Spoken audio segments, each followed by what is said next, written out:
what's going on? It's your boy Brently, and I'm bringing you some Battlefield Hardline Beta. I want to give you my first impressions of this game. Please excuse the editing on this video. I'm still getting used to my new version of Sony Vegas. It seems like every time I try to make a video, there is a new patch for it, and it changes a feature somehow, and I'm still getting used to it, so bear with me. But anyway, I am really digging this game. I know it's a beta. I know it's going to have some bugs. I know it's a Battlefield game, so that means there's going to be bugs when it comes out by default. But this, to me, is a breath of fresh air. It's cops and robbers. It's not, no, it's, every other first-person shooter out there is this army versus this army. The North Koreans versus the Americans, the Iraqis versus someone. Honestly, to me, this is like a breath of fresh air, and I really am digging it, and I've played a lot of it. Of course, it is a beta, so all the weapons and all the features are out, but I have no complaints for a beta release because, it plays well. I rarely have to wait long to find a server to let me play a game.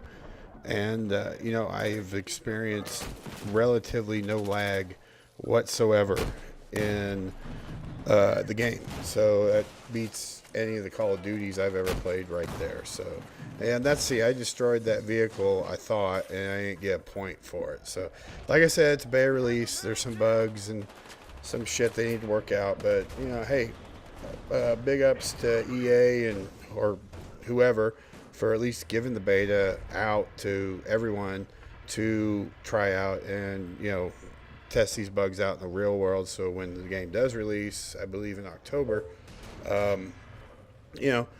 things hopefully will be fixed by then.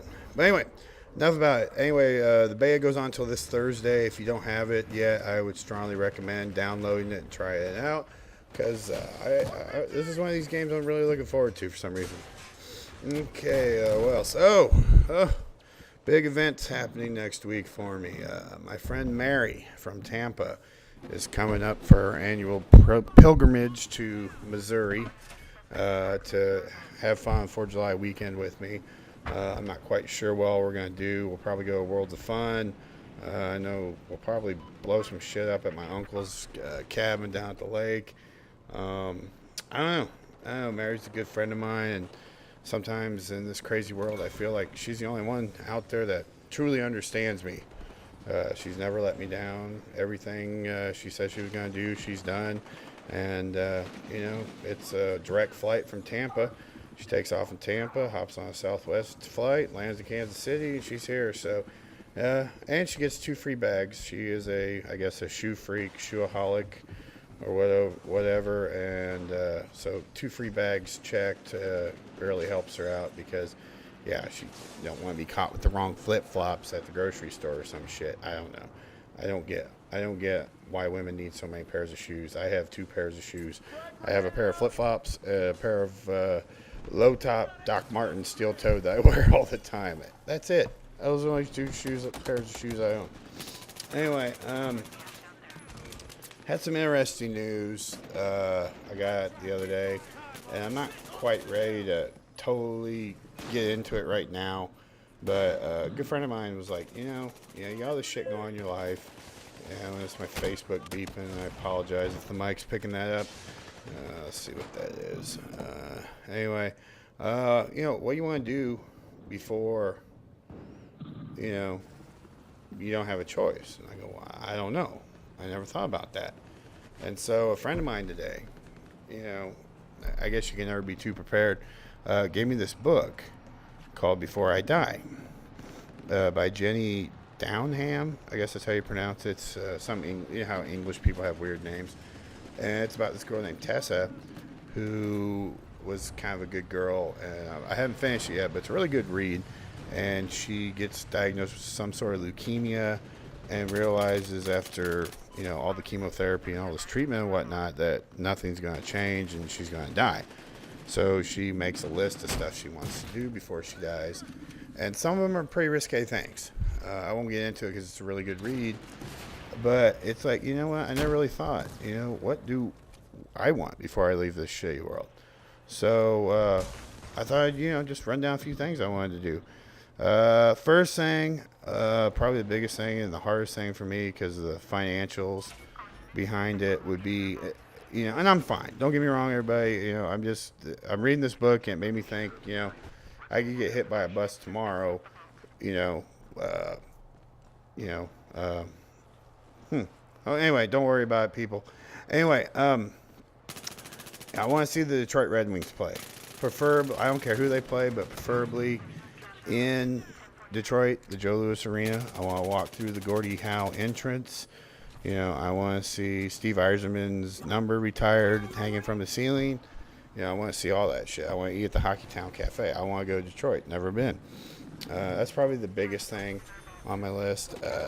Second biggest thing would be walking on a beach. And everyone I've told this to cannot believe I've never been on a beach. And I'm like, well, I'm from Missouri. And there's not a whole lot of ocean in the middle of the United States. So, yeah, I've never been on a beach. I've been to Daytona. I've been to Orlando. Well, Orlando's Central Florida. But when I went to Daytona a couple years ago for Bike Week, all I did was traffic people around. I never really got a chance to go to the beach because, people I was staying with made a lot of promises, had agendas, and didn't really keep their word. And that seems to be a constant theme in my life. People dangle that carrot of hope and promises, and then they just, something comes up, and they never make it up to me, and they never apologize or anything. So, yeah, walk on the beach. I want to... This is so stupid. I want to have a movie night at my place. I've always wanted to have a date where we like cook something together and just kind of like hang out and watch movies. I've never done that. I want to see the Stanley Cup. If you haven't figured out, I used to play hockey. Hockey was my life for many, many years growing up. I want to drive a car worth more than a house. I don't want to own one. Just want to drive one around the block because knowing me, I'd be so nervous I'm going to fuck something up, and I don't have. I'm going to get run over. Oh, no, I don't. I got shot. I don't have $250,000 to replace some Lamborghini or something like that. I would like to have a real date on my birthday that actually shows up on my birthday. This has never happened. Either A, they come the day after, or B, something comes up and they leave me hanging at the bar or party or whatever. It's I don't know what it is about March, but it seems like everyone's got something going on in March, and I'm always on the last burn. And a big thing I want to do is, if you watch my videos, I've been talking about a person out in California. I'll be the first to admit I am not. I'm not perfect. I make mistakes. I say things I don't mean. I have a temper, but I'm not violent. There's a person out in California I would do anything just to hear her voice and just to, at least be friends. But I don't know what's going on. I don't think anyone knows what's going on, and that would probably be the biggest thing on my list. If something would happen to me, I don't want to leave having enemies or people that hate me or something like that. I just want I want to go peaceful. I want if I go, I want people to come to my funeral and say, man, he was a good guy. He made some mistakes and he fucked up here and there, but he was a good guy. He did the right thing. And all in all, that's pretty much all I really want. But the Red Wings thing, if anyone knows anybody that can get me to Red Wings tickets on the cheap, maybe I can borrow some money or something for a hotel and all that crap. But I would kill this. I don't even care if they're playing. I mean, it'd be great if it was like St. Louis or Boston or someone good, but I don't care. I just want to go. I've been wanting to go to Detroit since I was a little kid, ever since I started playing. Always been a Red Wings fan, always will be a fan. But anyway, enough about the so-called bucket list. True Blood started last night, and spoiler alert, they killed Tara in the first 5 minutes, which that shocked me, and then it ended boring. Like, okay, there wasn't really a cliffhanger, there wasn't really anything, so I don't know. I'm hoping this season ends up pretty good, but I wasn't too impressed. But anyway, thanks for watching. Rate, like, and sub, and I'll talk to you all later. Bye.